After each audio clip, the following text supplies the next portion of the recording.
You know, when God plants the seed and he looks out there and he says, hey, it's time for you to grow.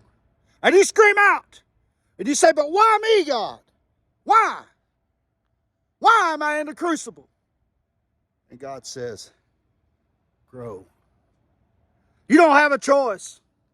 You don't get to think about your part in it. Your purpose has been defined before you. And things that were your thoughts are no longer your thoughts. Your ways are no longer your ways. And God will put you in the crucible and start molding you. And your heart and the tears and the victories and the laughs will all come together like some famous song. This morning, I was in the gym. You got to realize that here in Hot Springs, Arkansas, I'm like a household staple, like Kit Kats are at Halloween. Everybody knows me. Everybody knows my story. And when a woman said, will you pray for me? I almost went with, yes, I'll do it. But instead, I grabbed her hand and we started praying about the problems that we have in our life.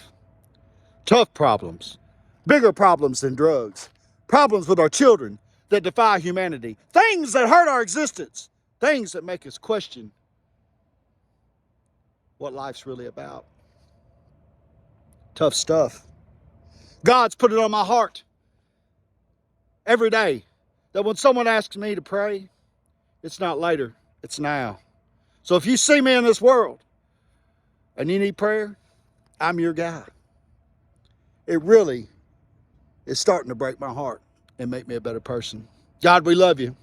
Today, Lord, we want you to win. Father, we just want to be on the team. We just want to win with you. God, show up and show out. Give us your strength and courage, Lord. Father, mold and water us. Grow your seed inside us, Lord. Save this great country. Be with our people. Save our children, Lord. And give us the strength and courage to be champions amongst your kingdom. Lord, call our names. That's all you got to do. It's in the name of Jesus. Amen. Fluid English.